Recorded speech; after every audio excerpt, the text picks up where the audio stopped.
Hello, everybody, and welcome back to the Whatever the I Want podcast, where I, your host, Gaby, get to talk about whatever the I want. And today's episode is going to be about daily routines and how they've really benefited me.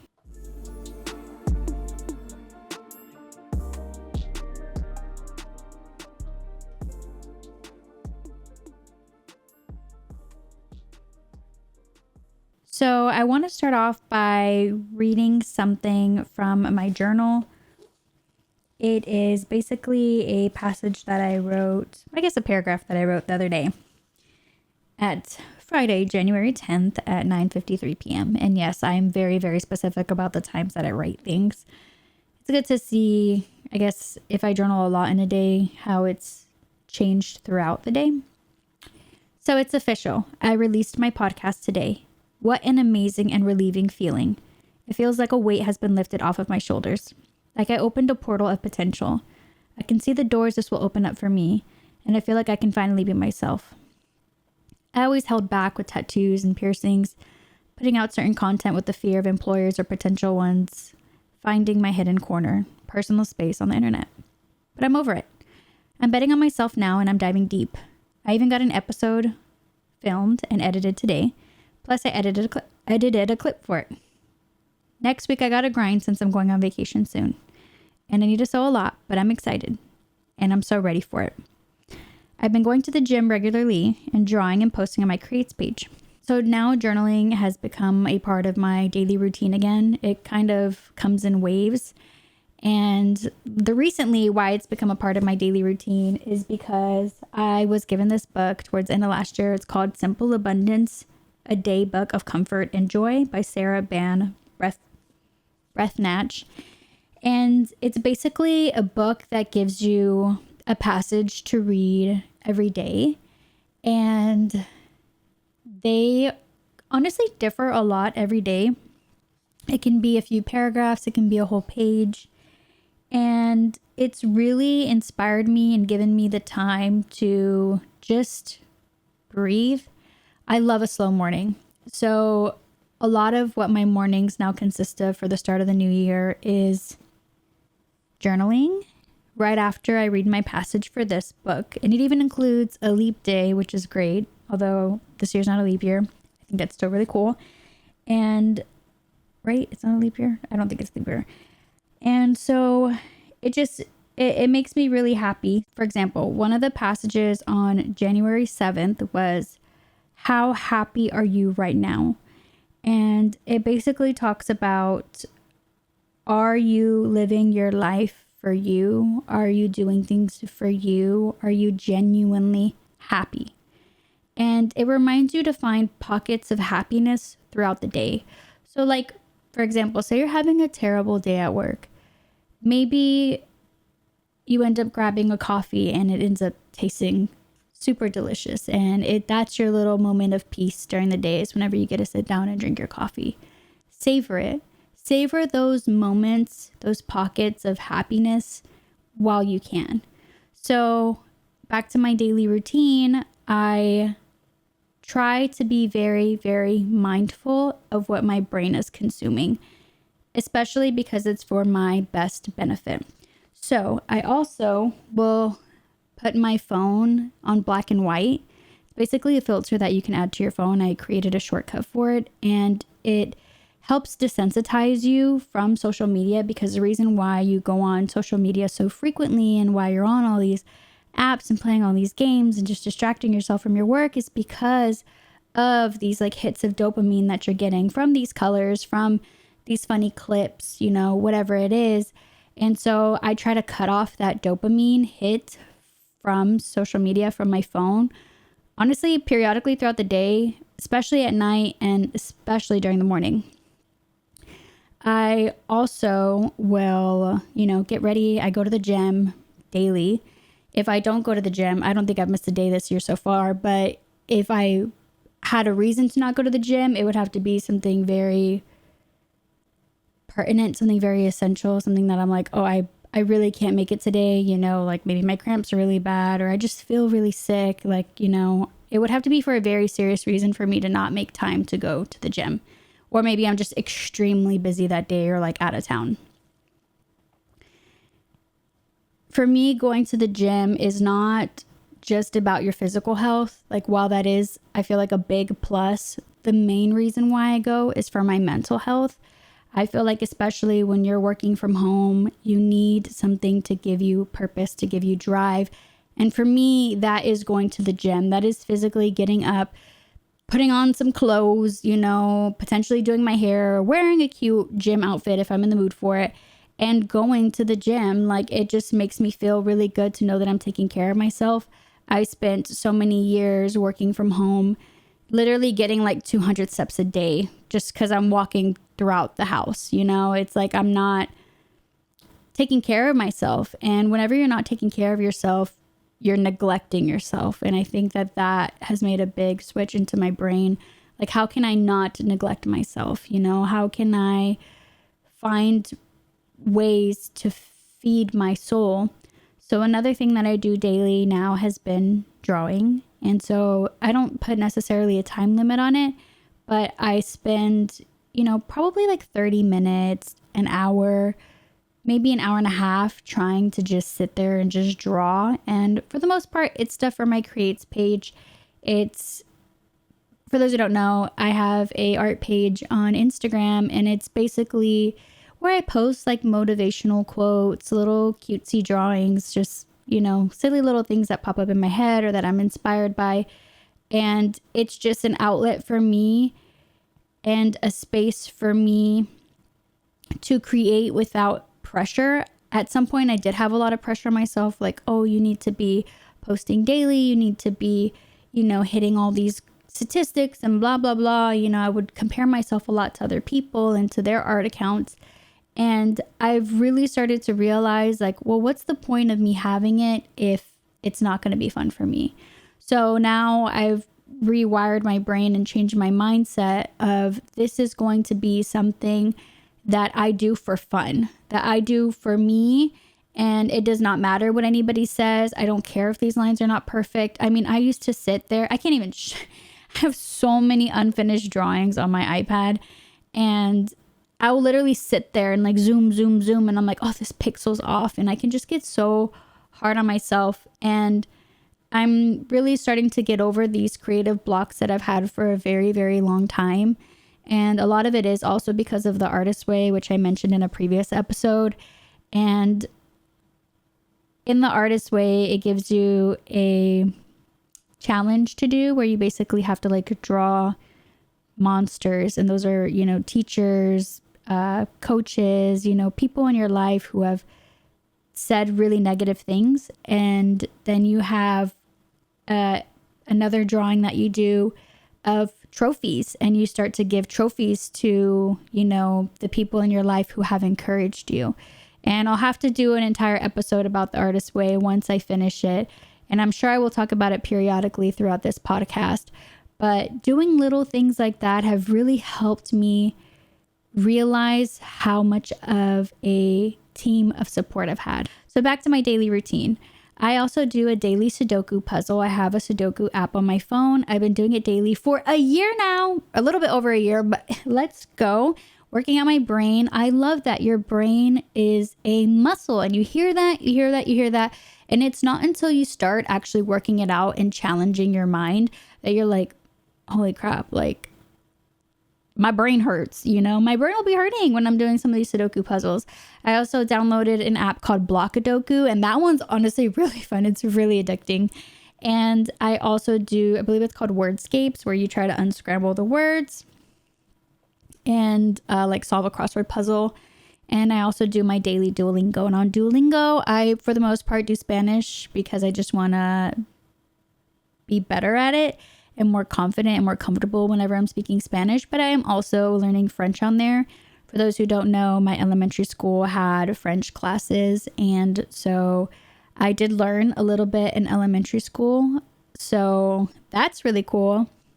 I want to, you know, become at least conversational, because one day I'm sure I'll visit France and I want to be able to utilize the language while I'm there. So, I've also been incorporating reading into my daily routine. It's just been fun because the books that I'm reading right now are just lighthearted. One of them is a thriller, so it's like, is it really lighthearted? You know, it's like about murder and a girl's dad who's in prison for severing bodies. That's a Frida McFadden book that I'm reading. It's called The Locked Door. And if you know one thing about Frida, she loves her crime. She loves her crime. She loves her murders, her prisoners. Like, that is her cup of tea. So that is, for the most part, what I would say my daily routine looks like. I would also like to add that I try to have pockets of quietness. So, for example, at the gym, I don't sit there and scroll in between sets. I sometimes don't even listen to music. Sometimes I listen to meditation sounds. I'm not going to lie to you. I sit to meditation sounds sometimes while I'm at the gym. And that is my time to completely just focus on me. So it's a great way to be mindful and to just like block out the world. And I think that's what a lot of this year is going to be. It's just me blocking out everybody and just sitting here grinding. And thankfully, the gym is that space for me where it is like meditating, where I'm really focusing on slow and controlled reps, where I'm just really, you know, trying to find that mind muscle connection. And you know, I love a good sweat. I love feeling like I'm productive and like I'm getting stronger. And so the gym does that for me. I will say that I do listen to music, you know, while I'm getting ready for my day. And what I like to listen to are, there's this artist named Diana Lopez, and she has like these high frequency sounds that she posts on YouTube, and she also has songs on Spotify. But she's somebody that I really, really like to listen to. It's just very calming, like guitar sounds, and she'll be like on the back of a truck. She'll just be like playing the guitar, and like the wind is blowing, and she just looks so serene. And that's what I try to surround myself with in the morning, are like natural sound healers, people who are helping me slowly build up into the day. And I feel like it really sets the tone for the rest of my day. I do also stretch before my workouts, which I feel like is so necessary. I really would like to be incorporating yoga more frequently. There was a point where I was doing it nearly every day, but I would probably say I do it like once every 2 weeks right now. So it is something that I need to hop back on the train for, but I do still stretch. I just don't spend an entire time doing a complete yoga session. So I would say for the most part, that's my daily routine. I do drink a lot of water. I do eat a lot of whole foods. I love vegetables. I am trying to prioritize protein more. I have noticed that my acne tends to flare up whenever I have high cortisol levels. And that happens for a lot of people when they're sitting there scrolling on their phone, when they're just in like a high stress level, they have really high anxiety. And I think that that's something that has really helped me, is with my daily routine, is helping control my anxiety. And I try to remind myself, like, you know, that I am amazing, that I am loved, and, you know, that I am beautiful, even though, you know, sometimes you might not feel like it, or, you know, you focus or you nitpick about things that you can't control. And I think that that's something that as a society we all need to work on, because we're constantly being told, you need to change, you need to buy this is going to make you happy, you know, sign up for this subscription and you will find happiness at that point. And my question is, when will it end? And, you know, having worked in the marketing industry, working in an industry where you're trying to make sales and trying to hit a quota, and a lot of it has been to profit off of people's insecurities.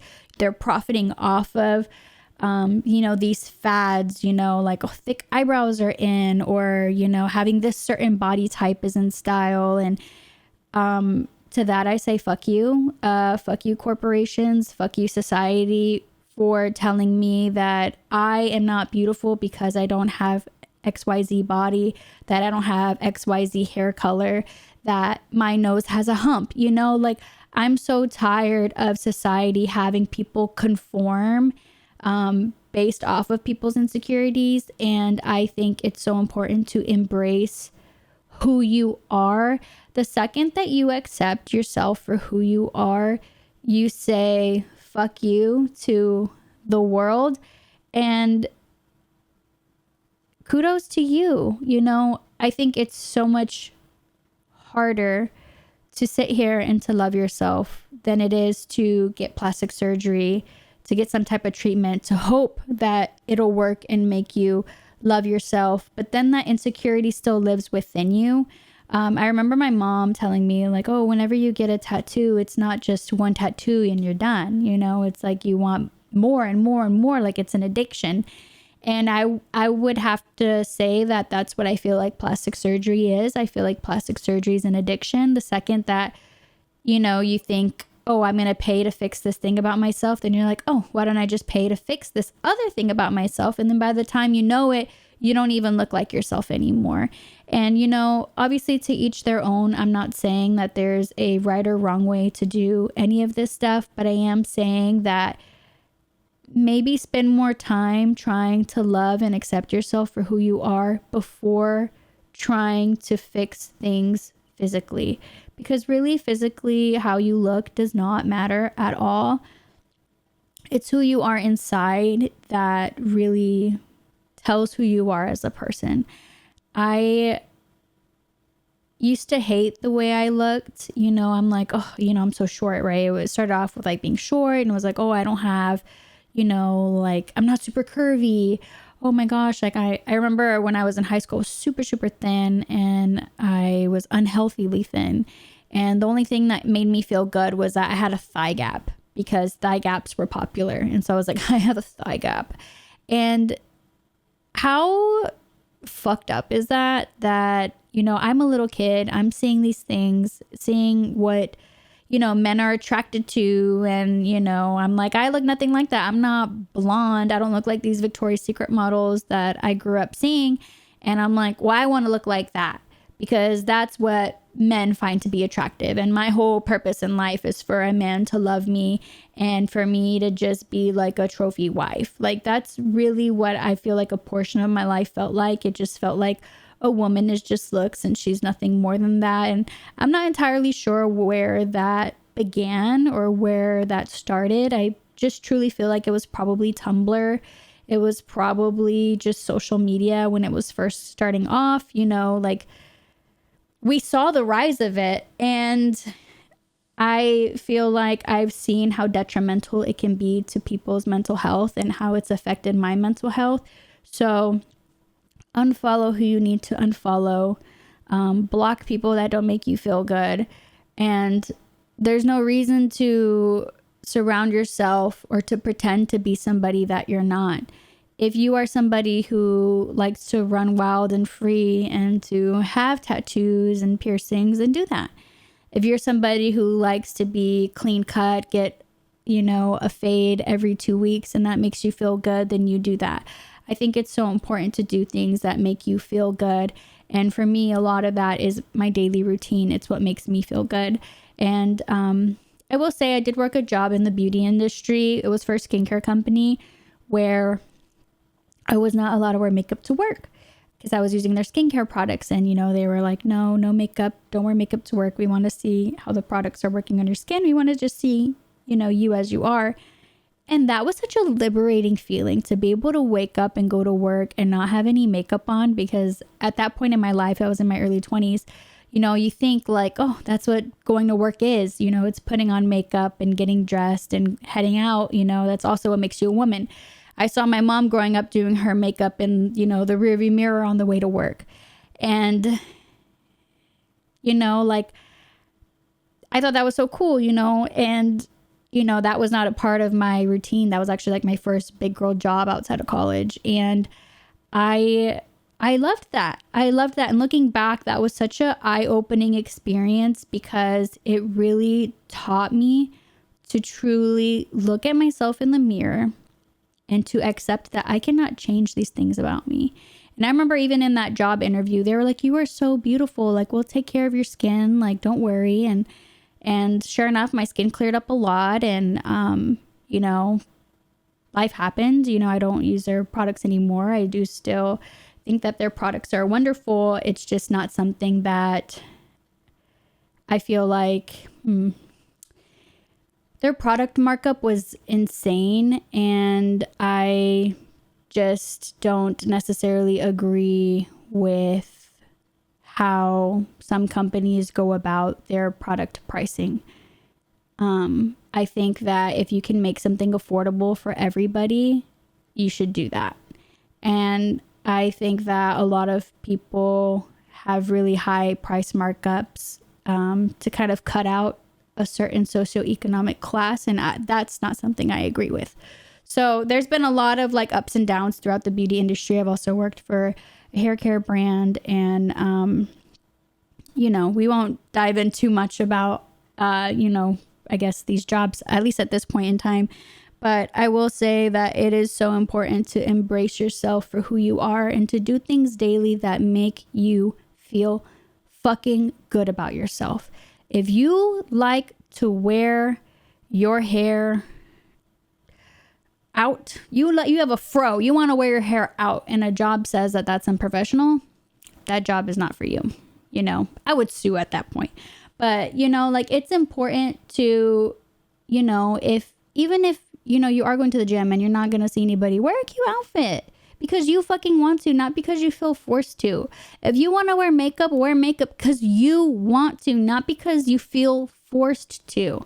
I think oftentimes we feel forced to do things, and because, you know, it's what society deems as acceptable. And no more of that. Do things because you want to do them.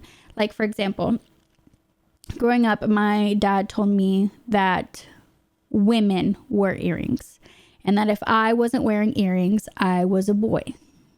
Very dramatic. I don't know if he feels this way now. I'm sure he doesn't. But for a lot of my life, I was like, oh, I need to wear earrings so I don't look like a boy. And then I spent some years of like, I'm not going to fucking wear earrings, and I'm still a woman even if I don't have earrings on. And I had to, you know, eventually like reflect, and I'm like, am I wearing earrings because my dad told me that I need to be wearing earrings? Or am I wearing earrings because I like the way that I look wearing them? And I like the way I look wearing earrings. And there are times where I don't wear them, or there's times where I wear studs, you know, or like, and it's just something it's such a minuscule comment. And I don't feel like people really realize that their words affect you. Words hold weight. Like, I don't care what anybody says. Words do hurt. And it's so important. My voice. It's so important to be impeccable with your word. So I'm not sure if you've read, I'm blanking out on it. Okay, there's a book, and one of them is about being impeccable with your word. And it's about, it's like a rule of you needing to be very intentional with what you say. And I think that especially when you have a voice, and a voice on the internet, and a voice between you and your loved ones, or even you and a stranger, how you approach a situation and how you handle yourself and how you speak to other people really says a lot about who you are. So be kind to others, be kind to yourself, be nice to yourself, you know, give yourself compliments, you know, dress nice, smell good, do these things for you, not for anybody else. And I feel like I've gone off on so many tangents in this video, but I just want you all to feel good about yourselves and to do things daily that really help your brain, because y'all, brain rot is so real. And I feel like I lost years of my life just scrolling on social media and worrying about what everybody else was doing. I actually saw that recently today. I believe it was a video. It was a song I heard. And again, surround yourself with things that inspire you. So these are lyrics from a song that I heard. It's called Painter by Amy Cardi. And I like the way that she writes her songs. She's very quirky and very like honest and transparent about what she has to say. Very, very vulnerable. And it says, a little voice creeps into her mind, Don't place your worth on other people's eyes. You're a painter. Try not to forget. You choose who you are, even if nobody else knows it yet. Grab your light, let it fly, let it shine, let it grow. If you don't try then, you might never know. And I think that's so beautiful. It's a song about, somebody who is a painter, but they don't want to say that they're a painter because they're, only a painter behind closed doors. And, they're just like ashamed. They hold this guilt, like they don't want to just like dive in. And, it's life is about diving in and jumping and trying to figure out where to go from there. What steps you need to take to get you to where you are. Why are you not doing them? Kind of thing. So with that being said, that is the end of this episode. Who even knows what I talked about during it? But share with me, what are some rituals in your daily routine? I love incense. That's a huge part of my routine. And I also love to be mindful when I'm brushing my teeth, when I'm flossing, when I'm showering. I try to just like really focus on what I'm doing versus like just trying to get the task done. Be very intentional with yourself and give yourself the space to do these things. Completely focus on yourself. Don't just half-ass. Don't half-ass anything anymore. It's time to dive in, and I hope that you have a beautiful day. Thank you so much for listening. We'll catch you in the next one.